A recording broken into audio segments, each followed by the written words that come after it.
Most parents who raise anxious children are not failing their kids. They are loving them, deeply, fiercely, and with everything they have. They rush in before their child can cry.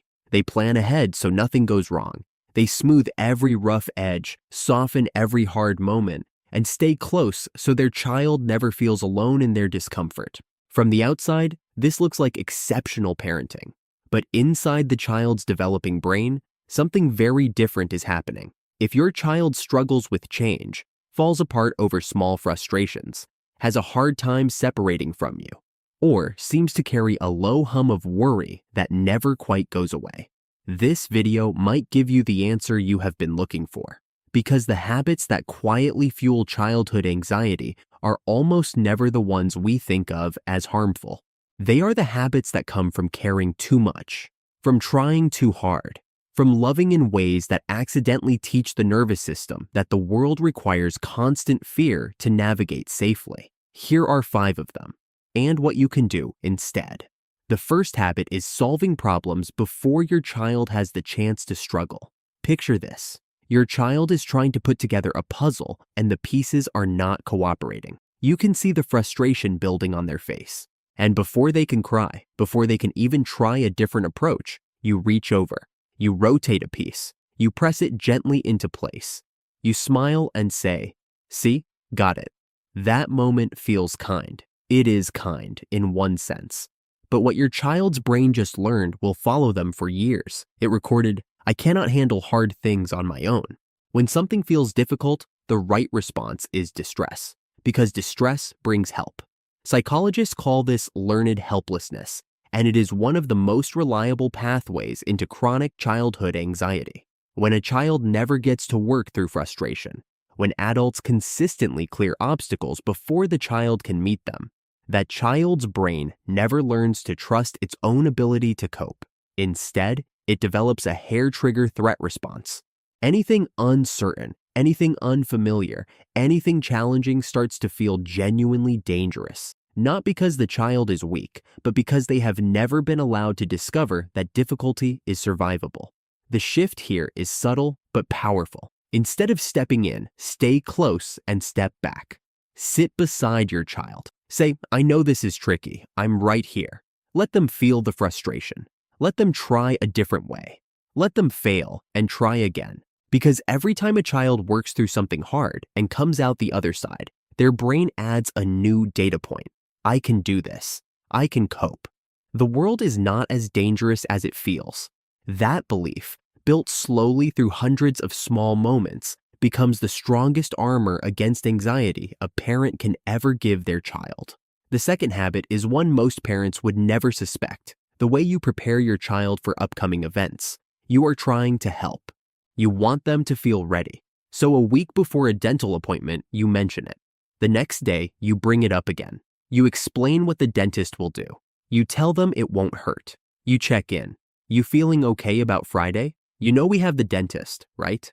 And in doing this, you have spent 7 days teaching your child's brain to worry about the dentist. Children live predominantly in the present. Their nervous systems are not built to process future events the way adult brains are. When you repeatedly introduce an upcoming event, especially one framed around potential discomfort, you are not giving your child information. You are giving their threat monitoring system a target. You are training it to return to that event again and again, to rehearse anxiety, to prepare for danger. Research in developmental psychology consistently shows that over-preparing anxious children for future events increases their distress rather than reducing it. The anticipation becomes more painful than the event itself ever would have been. What works better is brief, calm, timely information. The dentist is on Friday. You can mention it Thursday evening. You can say what will happen in 1 or 2 simple sentences. Then you move on. You do not circle back. You do not check whether they are worried, because checking communicates that there is something worth worrying about, and their brain is listening to everything you signal, not just the words you say.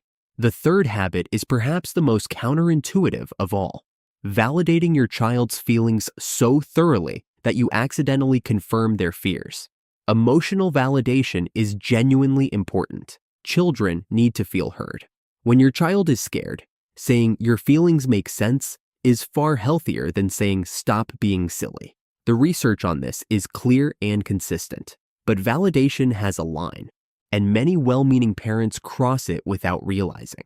When your child says they are scared of the dark and you spend 20 minutes sitting with them, checking under the bed, leaving 4 nightlights on, promising to come back in 5 minutes, and asking repeatedly if they are okay, you are not calming their fear. You are teaching them that the fear was justified. You are showing them, through your actions, that darkness is something that requires this level of response.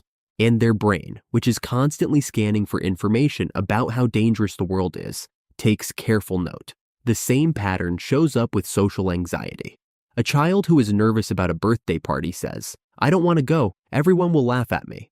And the parent, wanting to validate, says, "I understand. It can feel scary when you're not sure what people think. That makes complete sense."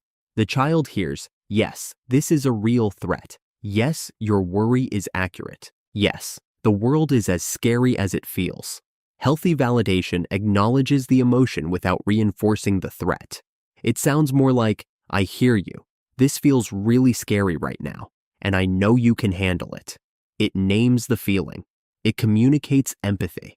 And then, critically, it expresses confidence in the child's ability to cope. That last part is not optional. It is where the healing actually happens. The 4th habit is protecting your child from failure. Every parent knows the particular ache of watching their child lose, watching them come last in a race, get cut from a team, fail a test they studied hard for, or be excluded from a group they desperately wanted to join. The urge to soften it, to explain it away, to make sure it never happens again. This is one of the most human impulses there is. But failure, processed well, is one of the most important experiences in a child's development. When a child fails and is allowed to feel the disappointment, really feel it, not have it immediately erased, and then watches themselves recover, something extraordinary happens in their brain. They learn that bad feelings are temporary. They learn that setbacks do not define them. They learn that they are more resilient than they thought. And each time this happens, the foundation of their emotional regulation gets a little stronger. When failure is consistently prevented or rescued, none of that learning occurs.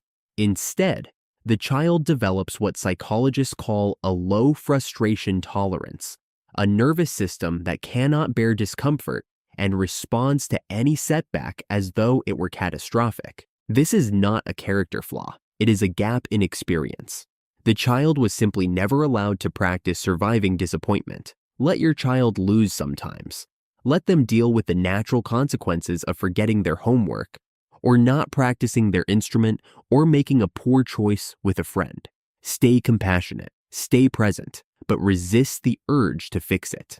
Because the moments that feel hardest to watch are often the moments your child is growing the most.